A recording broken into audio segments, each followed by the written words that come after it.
So I'd like to just kind of catch you up on what we've been doing here. So our previous talk, we had a guest speaker last week, Reverend Dr. Jerry Troyer, and he talked about being at home in muddy water. And what he meant was that we're going to let go of all this metaphysical malpractice that we do and insist that everybody be happy all the time, because that's not what goes on, is it? Life has its ups and downs. And we are okay with being in wherever we are, because we know this too shall pass.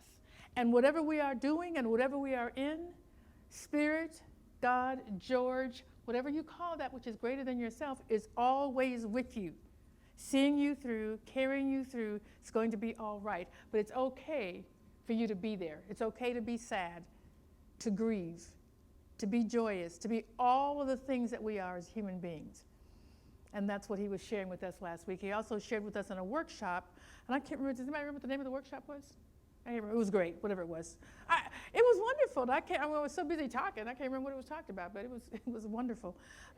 So those of you who were here, you know how great it was. And so thank you, Jerry. I know he's over at Unity of Saxe this morning over at Kim's Church. So we had dinner last night, and it was great. And he's still doing wonderful, and he's still talking about how wonderful Harmony is. He loves all of you, so he had a great time. Thank you guys for being who you always are. Fabulous. I want to talk with you today about the spirit of inquiry. The spirit of inquiry. And what that really means is having childlike wonder. Childlike wonder. And I know that as an adult, there are things that I simply don't know. And I'm okay with saying, I don't know what you're talking about. I don't know what this is. To tell me. And I'm okay with people, explaining things to me. But a lot of us are not.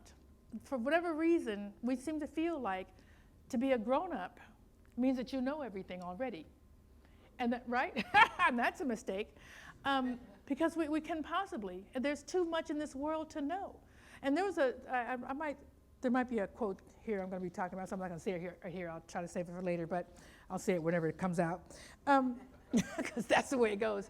But to have a childlike wonder means that you are a seeker.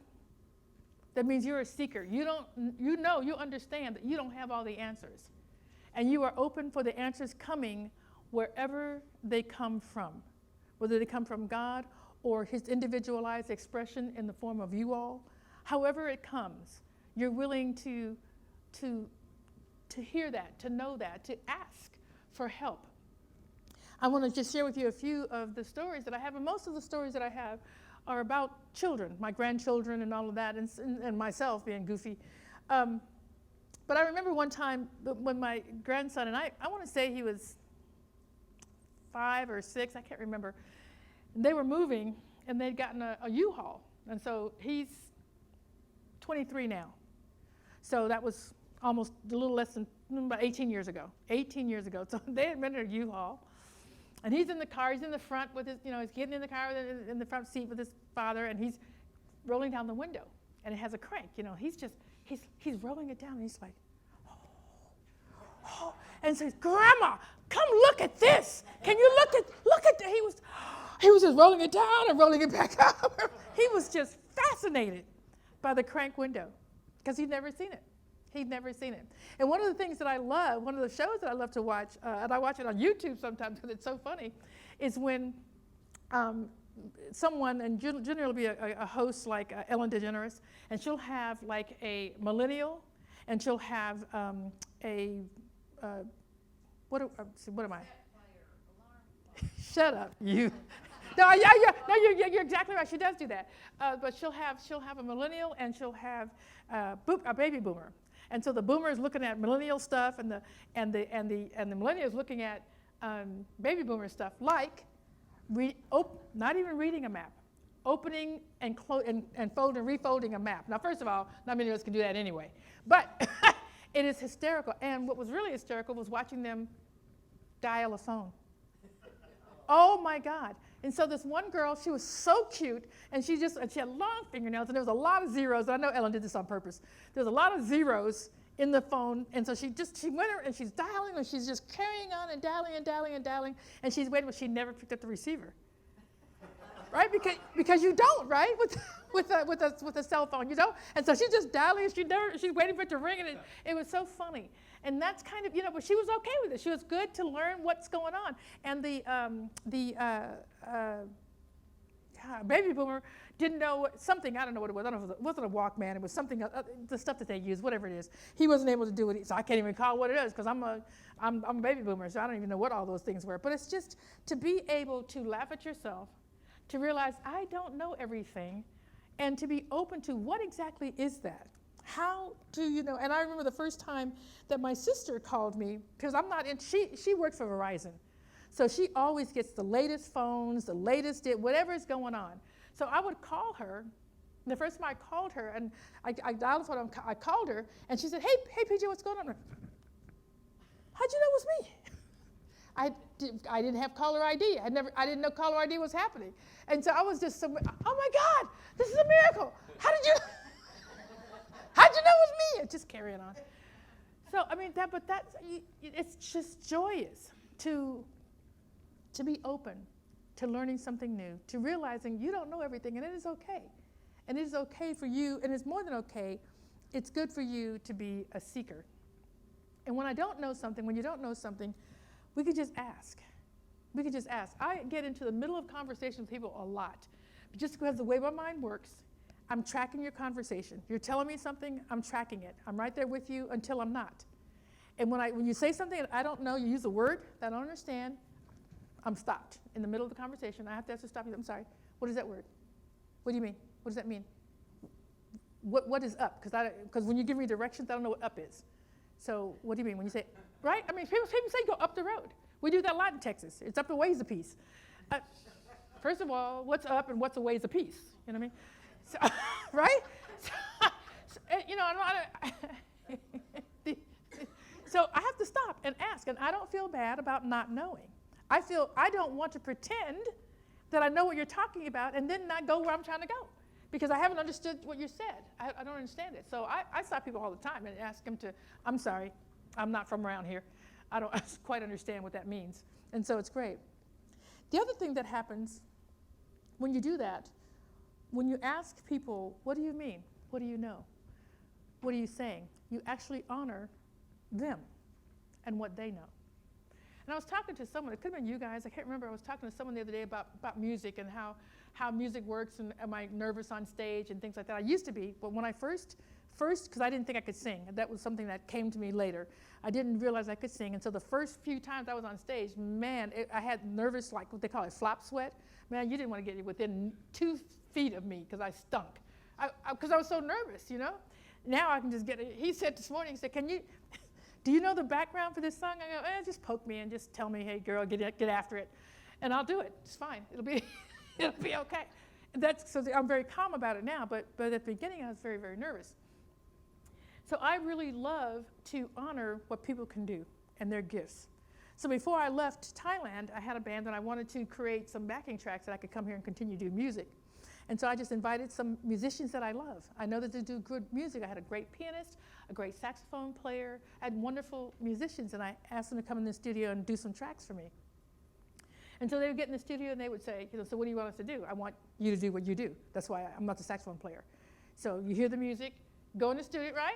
Just go in there and hear something and do what you're gonna do. Make it sound like smoke, whatever. And so, right, smoke. So the one saxophone player, he goes in the studio. He's in there. We're all out of the studio. We're listening to it because he's recording it, and so we're listening to the whole thing. He's just listening to his part in the studio, and I mean, it was bang on. It was so amazing. He just let it fly. And so he stepped out with his cute little self, and he's just looking, and we looked at him, and we think, and his name was Lek, and we said, well, what do you think, Lek? Did you like it? He goes, his little finger up, I could do better. And he went back, and we looked at each other and go, really? Because that was pretty magnificent. But he went, and he did. He did better. So why would I tell a saxophone player how to play his music when I don't know anything about it? So that's what you get to do when you have this spirit of inquiry. You don't need to know everything. You can honor and trust that you're around people that may or may not know. If they start telling you that they know and they start talking, you know quite away whether they do or they don't, right? So it's no problem. And just, okay, well, I'm going to have to ask someone else. And you have to say that to them out loud. Yeah, right? It's okay. You don't have to embarrass people and all that. But the spirit of inquiry helps you to be a seeker, to learn. I remember being in school, and I've been in school many, many years. And I was the one in the class that people couldn't stand because I was constantly raising my hand, not because I knew the answer, but because I didn't know the answer, and I didn't understand what the professor was saying. And I would get, and when the class was over, and everybody would rush up to me, come to me, and say, why do you keep asking so many questions? We have it until you ask questions. And I'm thinking, well, you don't have it. Because if I can ask a question and you've lost what you have, you didn't have it. You didn't have it. You only have it if after all this, for me, when it comes to understanding something, I need to understand all of it. And so I look to you. I think that you know. You're the professor. You're the expert. You're the saxophone player. You're the minister. You're whoever you are. I'm going to go to you for your expertise. Did you see the hose on my table when you went in to let Spike out yesterday? Okay, there's a big old box, I bought a 100-foot hose because I wanted to, yeah. So I bought a hose, and I bought a connection to it that's going to make it a power spray, right? Because I wanted, because my porch, how it looks crazy, I don't know. So I wanted to get a power spray. I'm not going to sweep it, so I thought maybe I'd power it off. Well, it doesn't work. I put it on there, picked it up, was going to take it out, and just boop, fell right back off. Like, I don't know what's going on there. Well, Bill, I'm just going to go to Bill and let him see it. See, what do you think? Because he can fix it. I know he can. Or he can, right? Or he can guide me. Go, oh yeah, this needs a coupler or whatever you're going to tell me. But I always do. I'm always going to Bill's house and like, Bill, what's going on here? Barb, how do you make this? I am good with knowing that I don't know. Because as soon as I say I don't know, then I've learned something. I've learned something from Barb. My sister had given me a recipe. I wanted to make, I think it was peach cobbler? It was peach cobbler. So she's the kind of person that just picks up a handful and throws this in and throws that. I cook by a recipe, right? So I'm looking at her instructions, and I'm like, I don't even understand what this means. I was supposed to use cinnamon, and I was supposed to use another mace or something. And she just said, use some cinnamon and some mace. And so I said, how much? And she said, well, the number of, because I was using canned peaches, she said by the number of canned peaches that you used, you go around the pot that many times. Does anybody know what the heck that means? Right, she did. Barb knew. I would ask her, I said, Barb, what does this mean? She said, oh, yeah, you just sprinkle it around the circumference of the pot. You just sprinkle it around 4 times. If there's 4 cans, you sprinkle it around 4 times. If there's 3 cans, you sprinkle it around 3 times. Oh, okay, thank you. And it came out perfect. It was perfect, but I didn't know. Yeah, she did. So I love that. That's what we get to do. We get to honor each other.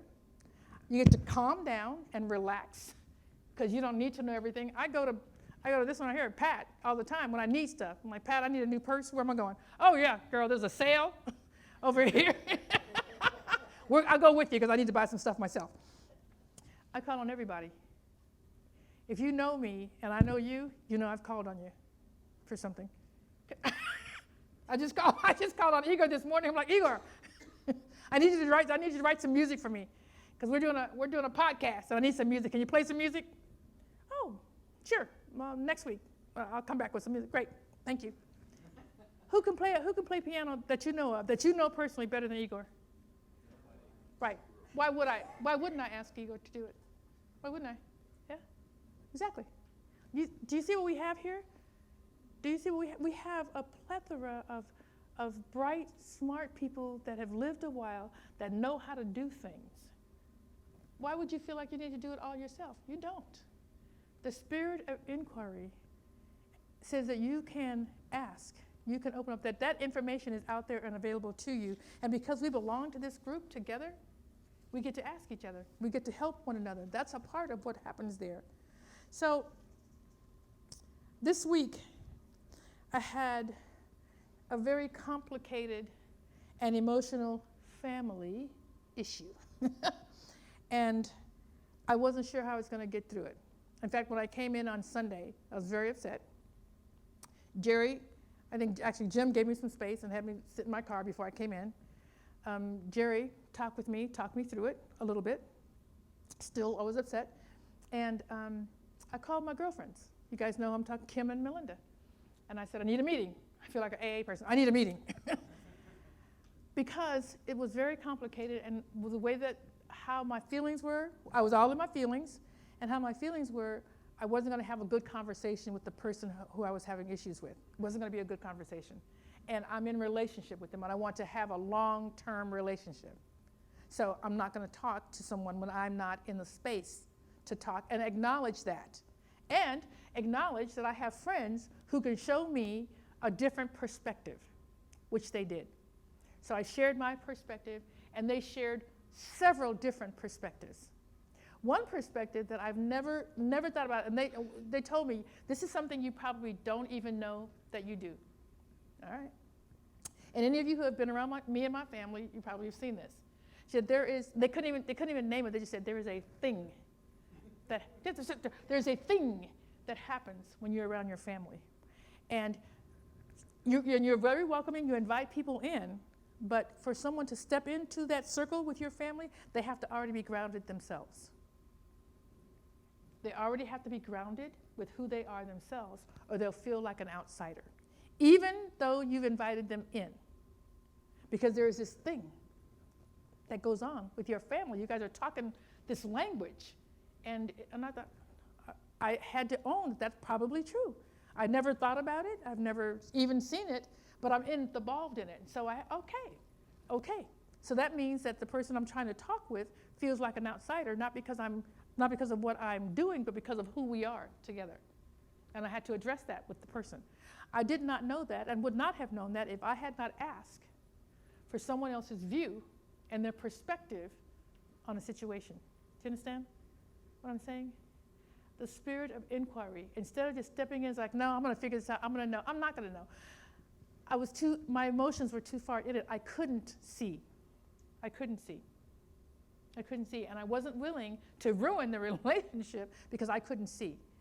But I knew that I'm around loving people who are on their own spiritual path and could advise me from a spiritual perspective of what was my next move.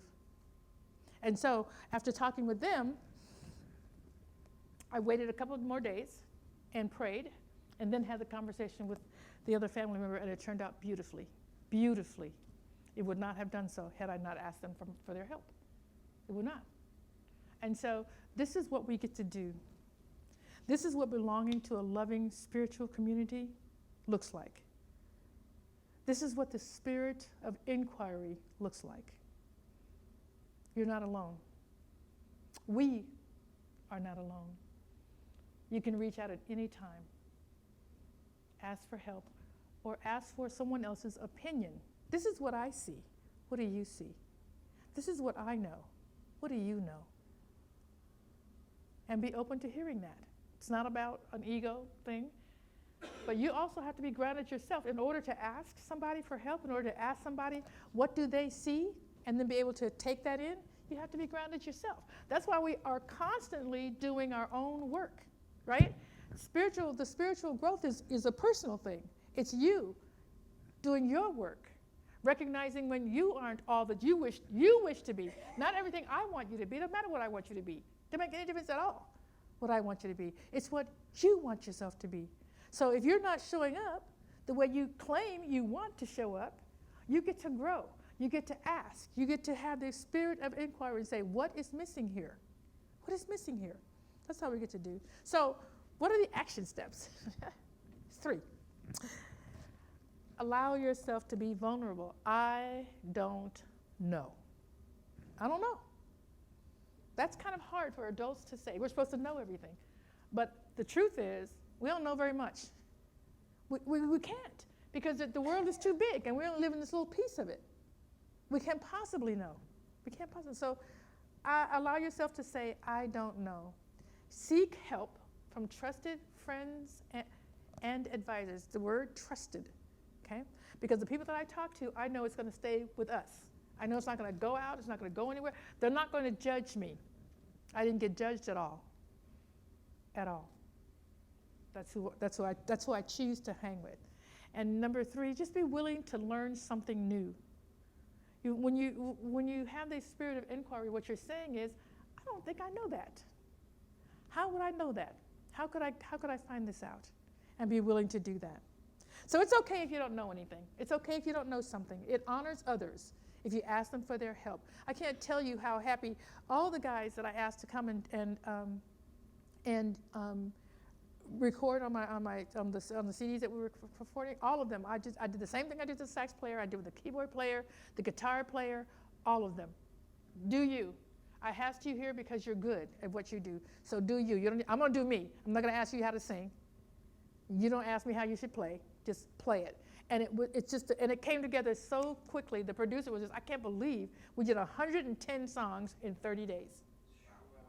30 days. Because everybody knew what they were doing. I didn't have to wait for instructions. They didn't have to wait for the music charts to be written out. Nobody had to do anything. Just said, come in, hear what you heard, and play what you hear. Your part is. And it worked out wonderfully. It was really great. So it honors others to ask for their help. A childlike wonder means that you are a spiritual seeker. So, it says in the Bible, come to me as the little children do. Come to me as little children, which means with an open heart, an open mind, eager to hear from someone who knows something, eager to hear.